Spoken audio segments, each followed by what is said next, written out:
An balimaw ni ɲankuma bi kibaran b'an bolo kala sa ma o de ye ko Imam Mahamud Diko ale ni aywa ɲoro sherifukɛ ni o ye Buye Haidara ye olu kɔni u tɛgɛ di ɲɔgɔn ma k'a fɔ kɔni ko olu bɛna kɛlɛba dɔ kɔni kɛ an ka jamana kɔnɔ min bɛ tali kɛ wale dɔ la min bɛ ka bila sen kan an ka jamana ɲɛmaaw kɔni fɛ aywa hakilina jiginna o wale in bɛ tali kɛ aywa min yɛrɛ ye k'a fɔ kɔni ko cɛ ni musoya kalan ani cɛ ni cɛ olu ka jɛ kɔni olu bɛ kalan ekɔlidenw kunna aywa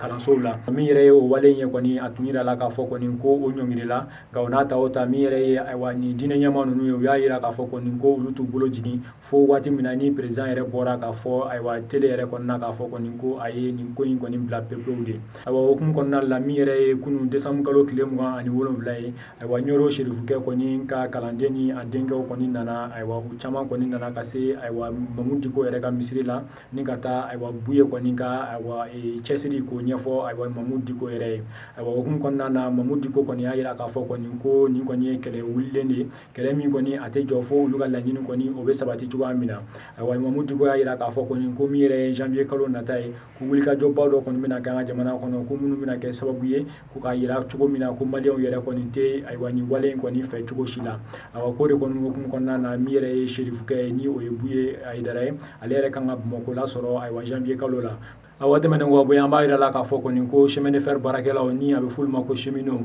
ni olu bɛ kɔngɔmuɲu na a bɛ tile 9 bɔ sisan olu somɔgɔw kɔni taara bɔ u ye aywa min yɛrɛ ye kunun décembre kalo tile 28 aywa min yɛrɛ ye nin somɔgɔ ni olu musow b'u la ani u denw olu kɔni y'a yira k'a fɔ kɔni ko olu yɛrɛ aywa cɛw kɔni ni u faw bɛ aywa lahala min na sisan ko kɔni olu tɔɔrɔ kosɛbɛ ko n'i y'a ta k'a lajɛ olu yɛrɛ bɛ yɔrɔ min na sisan u yɛrɛ tɛ a dumuni sɔrɔ k'a dun u fɛ yen tuguni ko k'a da kan olu kɔni cɛw n'u faw kɔni ka sara tigɛlen don a bɛ kalo 9 kɔni bɔ aywa o de kɔni hukumu kɔnɔna na u y'a yira k'a fɔ kɔni ko u nana ka se ka dɛmɛ don u ye cogo min na u bɛ se ka nin kɛlɛ in kɔni kɛ ka se a dan na cogoya min na aywa min yɛrɛ ye chemin de fer mɔgɔw ye olu yɛrɛ y'a yira k'a fɔ kɔni ko kabini olu kɔni ye nin kɔngɔmuɲu in daminɛ min yɛrɛ an ka jamana ɲɛmaa foyi kɔni ma taa bɔ olu ye walima ka kuma kɔni foyi mun b'olu kɔni hakili sigi aywa min yɛrɛ ye kuma minnu ye min bɛ ka fɔ k'a fɔ kɔni k'u ye kalo 2 kɔni aywa sara sɔrɔ aywa ninnu kɔni y'a yira k'a fɔ kɔni ko olu kɔni foyi ma se olu kɔni yɛrɛ ma yen yɔrɔ la aywa u y'a yira k'a fɔ kɔni ko de kɔni kama k'olu tɛna se ka nin kɛlɛ in jɔ